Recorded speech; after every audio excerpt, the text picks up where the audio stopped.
continuación el doctor Adrián Hugo Aguinagalde Llorente, que es investigador del Museo Vasco de Historia de la Medicina y la Ciencia de Bilbao y además es el director del Observatorio de Salud Pública de Cantabria, que está siguiendo en este momento en directo, ¿no?, la evolución de nuestra pandemia actual en esta región. Nos va a hablar de esas epidemias del siglo XIX que no debemos olvidar. Muchas gracias. Buenas tardes. Antes de nada, agradecer a la organización, especialmente a José Antonio, por la invitación a dar esta ponencia. Cuando hace 10 años empecé con la historia del tifus en el Museo Vasco de Historia de la Medicina, hablar de historia de las epidemias era una curiosidad para la mayoría. Hoy, más de 31 países de la región europea han sido confinadas en sus domicilios solamente en base a 2 artículos de epidemiología histórica de 1918. 2 artículos incrustados en todos los planes de preparación y respuesta de la gripe del 2009, rescatados primero por China y luego por la OMS y el ECDC.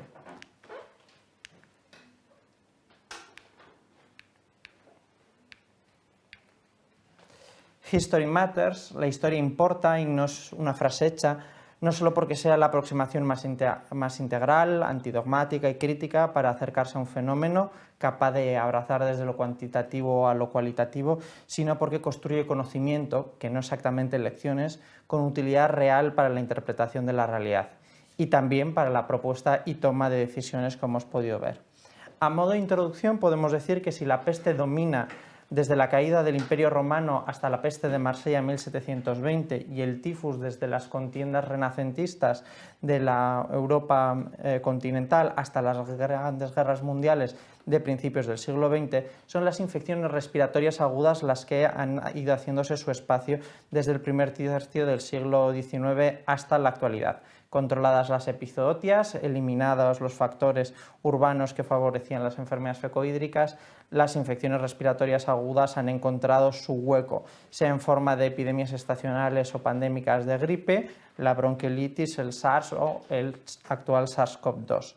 Parecen haber encontrado su nicho ecológico en esta sociedad globalizada. Sin duda esto es una simplificación de la transición epidemiológica, pero tenemos que entender que incluso aun cuando en estas primeras fases descritas por Omra la peste, el tifus y la fiebre amarilla predominaban, las infecciones respiratorias agudas tienen una característica particular que les ha permitido no solo subsistir, sino acrecentarse, acelerarse, incrementarse el número de ciclos, reducirse el espacio entre ellos, que son, en concreto, la acumulación de personas no expuestas debido al incremento de la población, al mismo tiempo debido al incremento de la esperanza de vida y por lo tanto un incremento de la morbilidad y finalmente, y uno de los factores más importantes, la reducción de los tiempos necesarios para los viajes y por lo tanto para expandirse mundialmente.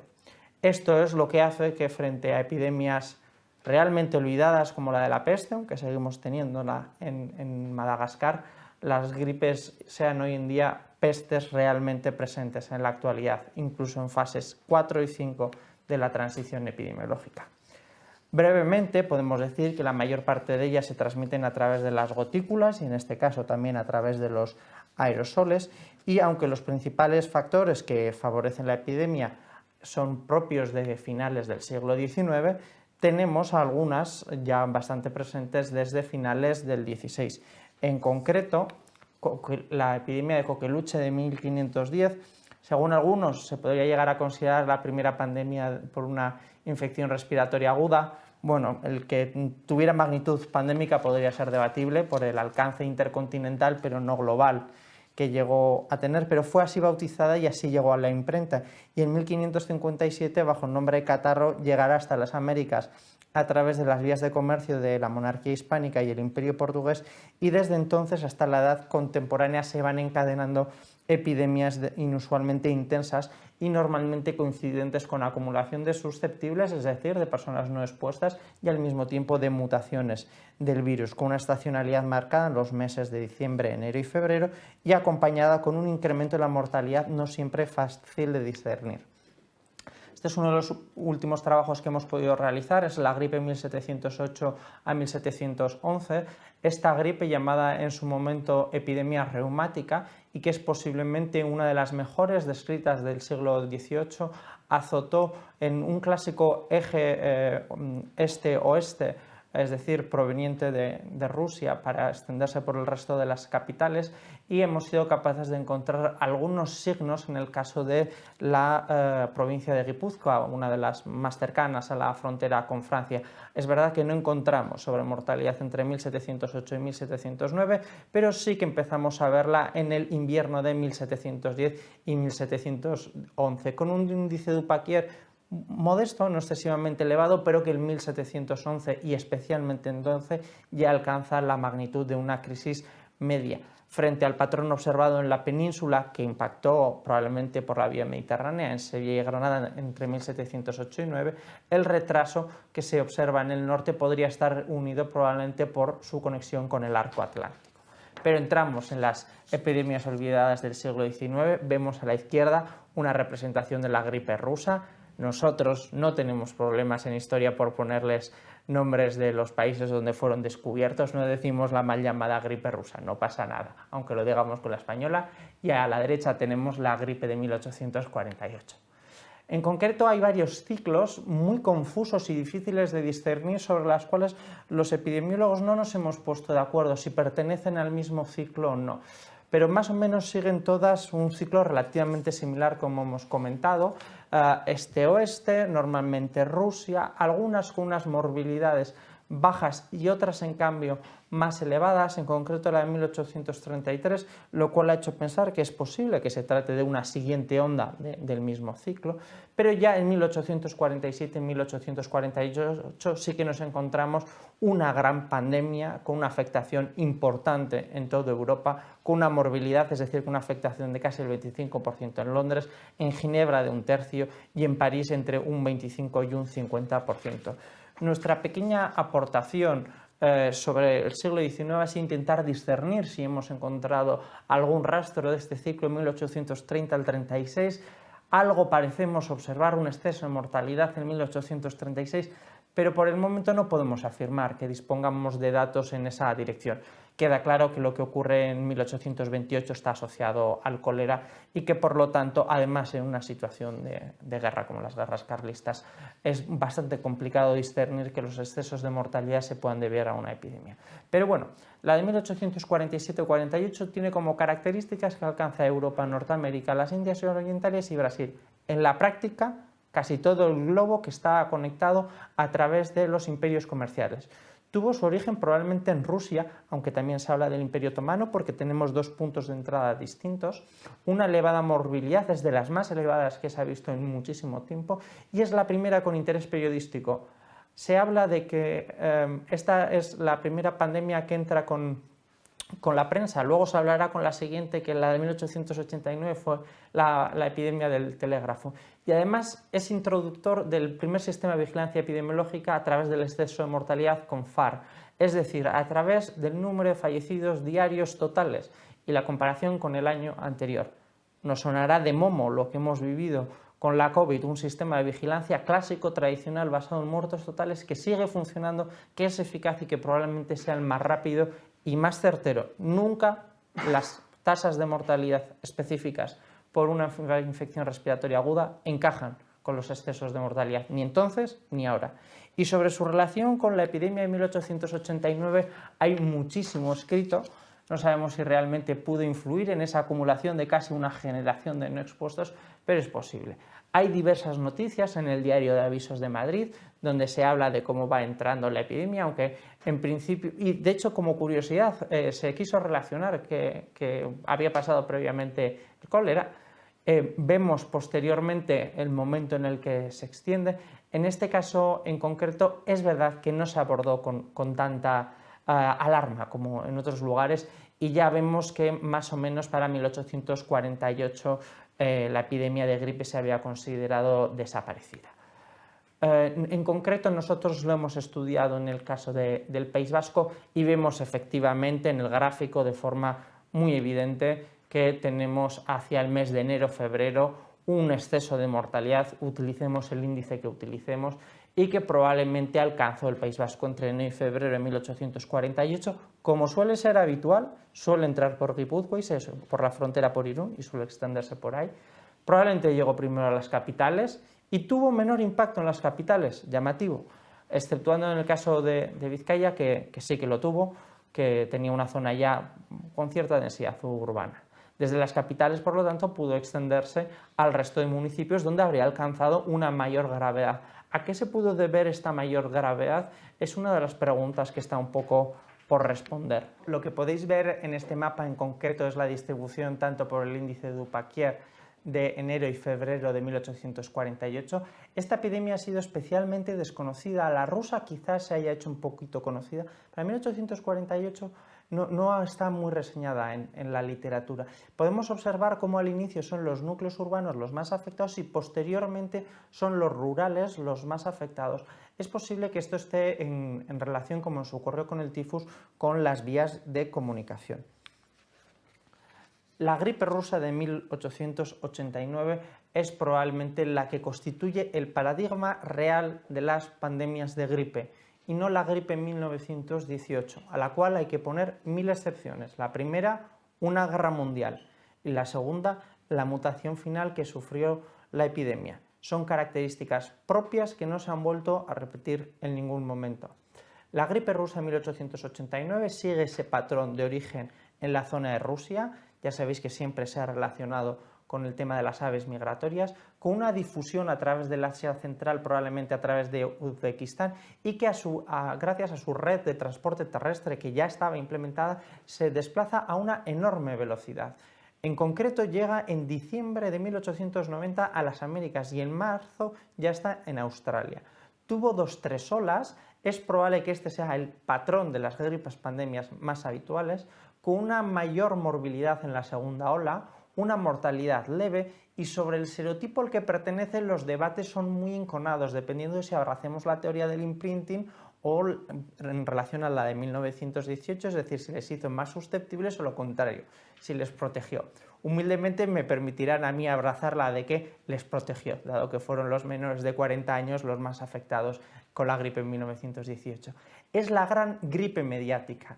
Ya tenemos libertad de prensa. Recordemos que en 1848 estamos con las revoluciones liberales en toda la Europa continental contra gobiernos de carácter autoritario o conservador, o reaccionarios en este caso, y que por eso nos enteramos más por Reino Unido, pero aquí ya tenemos prensa en la mayor parte de países y por lo tanto tenemos una repercusión mediática y una exigencia de medidas por parte de la población a los gobernantes. Es el surgimiento de lo que será la epidemiología moderna, con cierres de colegios, con cierres de fronteras, otra vez como se hacía con la peste, al mismo tiempo con medidas de higiene, con intentos de introducción de escupiteras, por poner un ejemplo.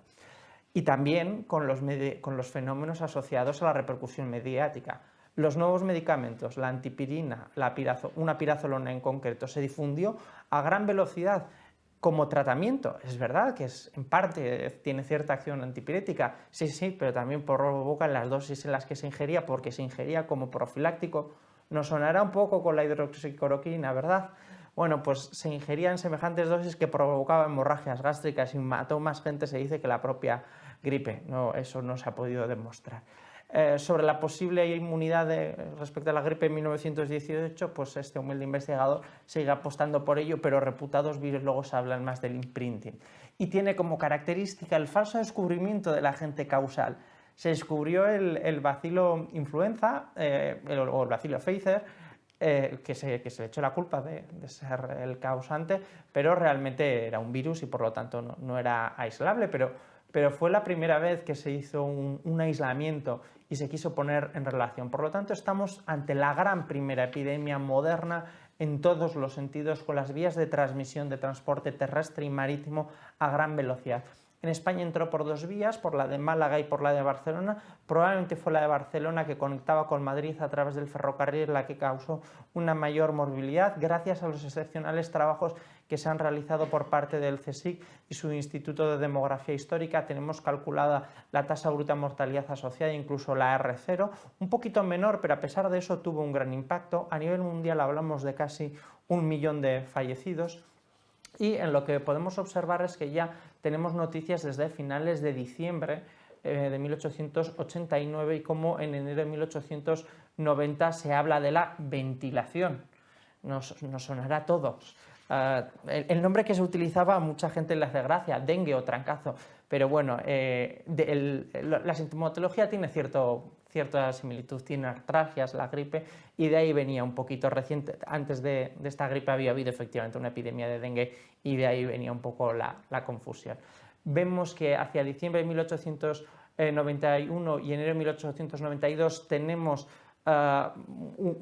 unas señales de que en principio estaba remitiendo. Veremos que por los datos no fue tan así. Nosotros hemos podido reconstruir parte de la serie, pero el INE histórico durante la Guerra Civil perdió gran parte de los archivos, de forma que no ha sido posible, pero gracias a Barcelona y Madrid, que tienen las series reconstruidas y ahí las tenemos, hemos podido más o menos encontrar la primera onda. En esa estamos todos de acuerdo. Con la segunda y la tercera tenemos algunas dudas más, pero probablemente ahí estuvieron, probablemente con menor intensidad.